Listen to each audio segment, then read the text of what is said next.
Hello guys, welcome back to my channel. आज हम करने जा रहे हैं एक्टिविटी शीट क्लास 6 to 8 के बच्चों के लिए। एक्टिविटी शीट की जो आज की हमारी डेट है वो है 9 मार्च 2022 और सीरियल नंबर है 42। सब्जेक्ट आपका इंग्लिश है। आज हम करने जा रहे हैं एक स्टोरी को अच्छे से रीड करना है और इसके नीचे दिए गए कुछ क्वेश्चंस को फिल करना है। ओके, आंसर्स लिखने हैं उनके। तो चलिए स्टार्ट करते हैं। स्टोरी का टाइटल है the boy who would not stop throwing rubbish. एक लड़का होता है जो कूड़ा फैलाता है। ठीक है, ये उसी के ऊपर एक कहानी है। तो आपको ये कहानी खुद ही रीड करनी है। हमेशा की तरह मैं इस कहानी का आपको ओवरव्यू दे दूंगी और मैं आशा करती हूँ कि आप लोग इस कहानी को रीड करते होंगे जो भी आपकी एक्टिविटी शीट की आती होंगी। मैं आपको बोलती हूँ इसे रीड करने के लिए, प्लीज़ इन्हें रीड ज़रूर करिएगा।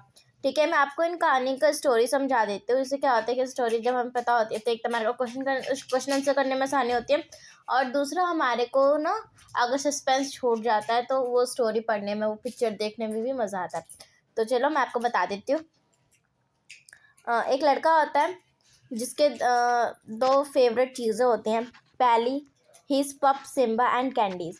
एक उसने पिल्ला पाल रखा होता है, एक पेट पाल रखा होता है जिसका नाम सिम्बा होता है, और दूसरी उसे कैंडीज। ये दोनों चीज़ उसे पूरे वर्ल्ड में कुछ होता है ना कि हमारे को सबसे ज़्यादा यही पसंद होता है पूरी दुनिया में, चाहे फिर कुछ ला दो उसके सामने, हमारे को कुछ नहीं चाहिए होता।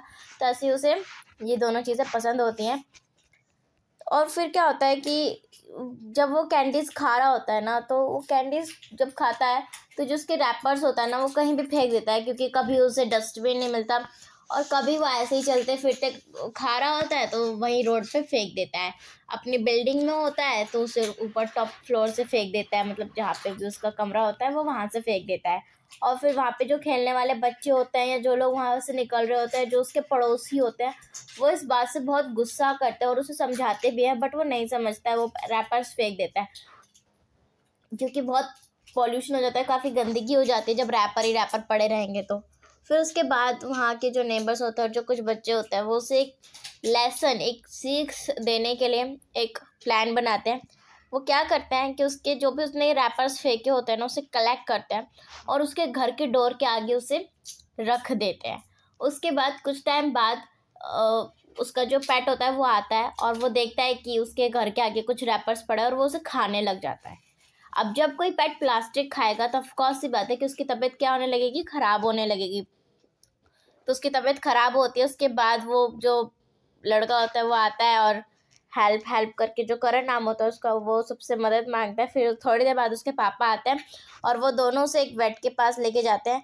वेट मतलब जो भी डॉक्टर होता है, डॉक्टर के पास लेके जाते हैं और फिर डॉक्टर उसे ठीक कर देता है।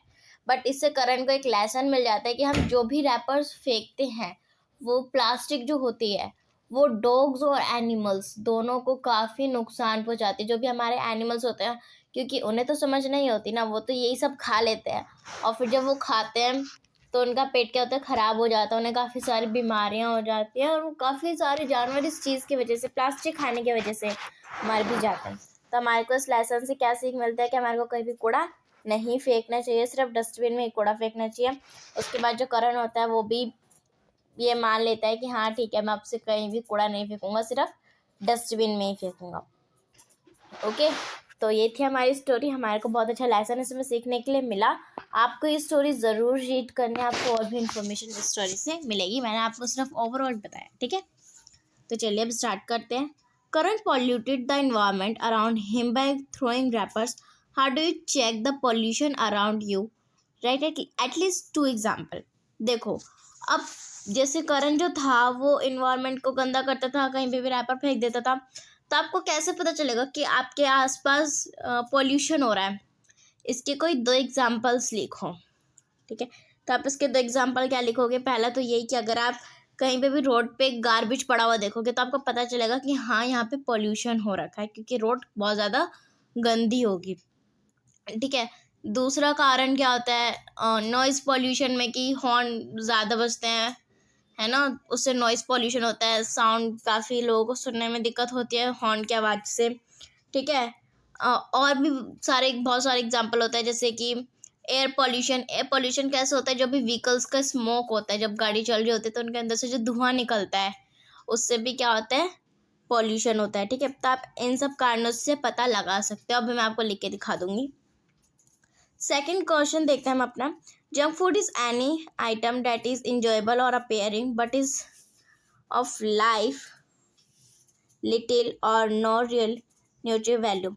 मतलब जो जंक फूड होते हैं वो खाने में तो बहुत अच्छे लगते हैं, लेकिन जो उनके अंदर न्यूट्रिएंट होता है, जो उनके अंदर शक्ति देने की वो होती है, वो बहुत ही कम होती है। उनसे हमारे को ज़्यादा पावर, ज़्यादा इम्यूनिटी नहीं मिलती है, बस वो हमारे को खाने में ही अच्छे लगते हैं। Read the above statement. आपने जो ऊपर स्टेटमेंट पढ़ी, do you think that junk food is healthy? क्या आपको लगता है कि जंक फूड हेल्दी होता है? No, junk food is not healthy. Can you name one healthy snack? आप किसी वन हेल्दी स्नैक का नाम लिख सकते हो। आप कौन सा स्नैक खाते हो जो हेल्दी हो, ठीक है। जैसे कि ओट्स, ओट्स क्या होता है, हेल्दी होता है, ठीक है। तो आप ओट्स का नाम लिख सकते हो। Fill an article about healthy snack from the newspaper and paste it in a scrap book. अब आपको न्यूज़पेपर लेना है, उसमें आपको एक हेल्दी न्यूज़ के बारे में पढ़ना है, ओके, और उसे फिर काट के अपनी स्क्रैप बुक में या अपनी कॉपी में चिपकाना है, ठीक है। ये वाला आप खुद ही करोगे, न्यूज़पेपर खुद ही पढ़ोगे, नहीं तो बहुत आलसी हो जाते हो, ठीक है। तो न्यूज़पेपर पढ़ना, उसे काट के चिपकाना, ठीक है, अपनी कॉपी में। Right a brief summary of the story about in your on words. अब जब आप ये स्टोरी पढ़ लोगे तो आपको इस स्टोरी को अपने खुद के ही वर्ड्स में लिखना है, ठीक है। कोई भी दिक्कत हो तो मैं आपको बताऊंगी, मुझे तभी कमेंट करो, मैं आपके कमेंट्स का तभी रिप्लाई करूंगी, ठीक है। अगर आपको कोई भी दिक्कत होती है लिखने में तो, लेकिन एटलीस्ट खुद लिखने की प्रैक्टिस करो। जब तक आप खुद लिखना नहीं सीखोगे तब तक आपको लिखना नहीं आएगा, ओके। तो ये दोनों क्वेश्चन आपको होमवर्क में खुद ही करने अपनी कॉपी में, ठीक है। कोई भी दिक्कत हो तो मैं आपकी मदद करने के लिए तैयार हूँ, आप मुझे कमेंट करके बता देना, मैं आपको तभी उस प्रॉब्लम का सोल्यूशन भेज दूँगी, ठीक है। और ये जब हमारा फर्स्ट और ये सेकेंड क्वेश्चन है, इसके हम आंसर अभी देख लेते हैं, ओके। तो चलिए स्टोरी रीड कीजिएगा और अभी हम इसके आंसर देख लेते हैं। तो अब आपको समझ में आ रहा होगा, स्पेस की वजह से मैंने आंसर यहीं पे लिख दिया है, बट मैं आपको क्लेरिफाई कर देती हूँ कि मैंने कैसे लिखे हैं। यहाँ पे जो फर्स्ट आंसर है करंट पॉल्यूटेड, यहाँ जिसमें आपको एग्जांपल देना था दो, वो मैंने यहाँ पे दिए हैं। फर्स्ट एग्जांपल ये है, people throw wrappers on road, और सेकंड है vehicles depend cause air pollution because of spread smoke, ठीक है। यहाँ पे आई थिंक स्मोक नहीं आया, यहाँ पे स्मोक लिख लीजिएगा आप, SMOKE, ठीक है। जो व्हीकल्स होती हैं वो एयर पॉल्यूशन कॉज करने के लिए डिपेंड होते हैं, क्योंकि जो व्हीकल्स होते हैं उन्हीं की वजह से एयर पॉल्यूशन होता है, क्योंकि वो क्या करती हैं, पीछे से धुआं छोड़ती हैं। तो उसी के लिए मैंने यहाँ पे स्मोक वर्ड यूज़ किया, बट यहाँ पे स्पेस की वजह से आई थिंक स्मोक नहीं आया, बट आप लिख लीजिएगा स्प्रेड के बाद smoke then full stop, okay. ये आपका फर्स्ट का आंसर हो जाएगा। सेकेंड था, can you name one healthy snack और do you think that junk food is healthy? तो no, junk food is not healthy, oat is healthy snack, okay. I hope कि answer clear हो रहा हो। नहीं हो रहा है तो मुझे कमेंट करके अभी बता दो, और अगर ये लिखने में कोई भी दिक्कत होती है, दोनों क्वेश्चन करने में कोई भी दिक्कत होती है, तो मैं आपके पास फ़ोटो शेयर कर दूँगी, एक और वीडियो डाल दूँगी जिसमें आपको ये आंसर बताऊंगी, ठीक है। तो कोई भी दिक्कत है तो प्लीज़ मुझे कमेंट करके अभी बता दो, ठीक है। स्टोरी को रीड कर लेना, वीडियो पसंद आई हो तो वीडियो को लाइक कर देना, बेल आइकन को हिट कर देना और चैनल को सब्सक्राइब कर देना, okay. Take care childrens, bye bye.